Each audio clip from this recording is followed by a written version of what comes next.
መቀጠል። ሌላኛው ጥያቄ የምሰራበት ቤት ሙስሊም ናቸው፣ ግን ብዙ ጊዜ ልደት ያከብራሉ። እኔም ኬክ ሲሰጡኝ እበላለሁ።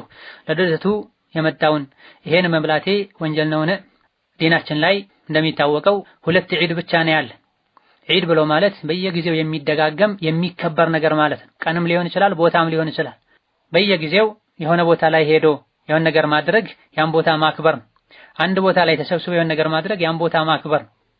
እንደዚሁ ደግሞ አንድን ቀን ጠብቆ በዛ ቀን የሆነ ነገር ማድረግም ቀኑን ማክበር ነው። ይሄ ዒድ ነው።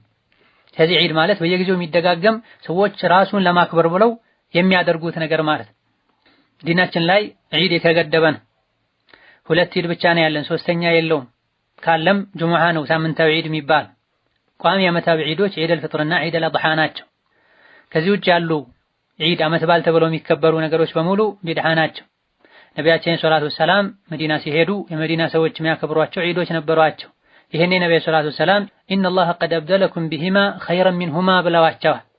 አላህ ከነዚህ እናንተ ከምታከብሯቸው የተሻሉ 2 ቀኖችን ተክቶላችኋል፣ እነሱም ዒድ አልአድሓና ዒድ አልፍጥር ናቸው ብለዋል። ሌላ 3ኛ፣ 4ኛ፣ 5ኛ ዒድ ቢኖር ነብዩ ሰለላሁ ዐለይሂ ወሰለም ያኔ ባስተዋወቁና በፈቀዱ ነበር። የነበረውን የጃሂልያ ዒድ አፍርሰው አዲስ ትክክለኛ አላህ የሚወደውን ዒድ ሲደነግጉ በ2 ነው የገደቡት ነብዩ ሰለላሁ ዐለይሂ ወሰለም። ያን የሚፈቀድ ከመሆኑ ጋር ነብዩ አልተናገሩትም ካለን ነብዩን አጉድለዋል ብሎ ማማት ነው የሚሆን። አይ ነብዩ አልተናገሩትን እኔ ጨምራለሁ ካለን ደግሞ ከነብዩ ቀደም ማለት ነው የሚሆን። ሱሐቦችም ከ2ቱ ዒዶች ውጪ ሌላ ዒድን አላከበሩም። ስለዚህ ራሱ ቢድዓ የሆነ ዒድ ላይ መሳተፍ አይቻልም። ለበዓሉ ስራ መስራትም አይቻልም። እንደዚሁ ደግሞ ቦታው ላይ ተገኝቶ በዓሉን በማድመቅ ተሳታፊ መሆንም አይቻልም። ይበልጥ ደግሞ ከካፍሮች ጋር መመሳሰል ካለበት ወንጀልነቱ የከፋ ይሆናል። የልደት በዓል ብሎ ማክበር ከካፍሮች የመጣ ነው። እነሱ ገደል ከገቡ ተከትለው ገደል መግባት የሚፈልጉ ሰዎች አሉ። በይፋ እናቱን የተገናኘ ካለ ከካፍሮች ከአይሁድ ከነሳራዎች ከኔ ኡመትም እነሱ ያደረጉት መልካም መስሎት እናቱን የሚገናኝ ይኖራል ብለዋል። አላህ ይጠብቀን።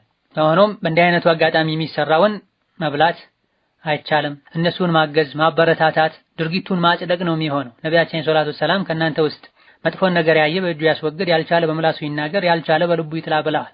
የልደት በዓል የሚባል ነገር የለም በእስላም። ለምን ይሄን ታደርጋላችሁ ብሎ መናገር፣ ካልሆነ በእጅ ለነሱ ስራ ከመስራት መታቀብ፣ የሰሩትን ከመብላት መታቀብ፣ ካልሆነ በልብ ጠልቶ ዞር ማለትና ይሄ ትክክል እንዳልሆነ ማመን ነው። በተለይ ለእንዲህ አይነቱ የበዓል አጋጣሚ ተብለው የሚሰሩ ለየት ያሉ ምግቦች ከሆነ ክልክልነቱ የጠበቀ ይሆናል።